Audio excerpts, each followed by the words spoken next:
চুক্তি করছে এটা বাতিল করা, নিউক্লিয়ার টার্মিনাল বিদেশকে দেওয়া যাবে না। এই ধারাবাহিকভাবে আন্দোলন করে যাচ্ছি আমরা।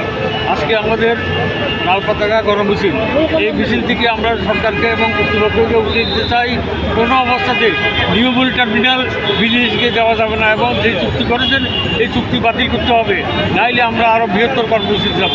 এবং আজকেই আমাদের যে কর্মসূচি, এই কর্মসূচি থেকে আমরা সাংবাদিক সম্মেলনের মাধ্যমে আরও বৃহত্তর কর্মসূচি করব। সরকারকে এই সিদ্ধান্ত থেকে সরিয়ে আসার জন্য আমরা আজকে আহ্বান জানাচ্ছি।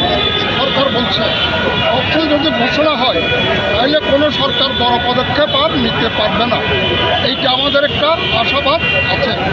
তারপরে আমরা যদি তাৎক্ষণিকভাবে কোনো সিদ্ধান্ত তারপরেও নেই, বন্দর দেশে বিদেশে কোনো প্রতিষ্ঠানকে দেওয়া, আমরা চরম কর্মসূচিবদ্ধ হব, হরতাল অবরোধ এগুলো আমরা ঘোষণা করবো। এটা আমাদের পরিষদের সিদ্ধান্ত।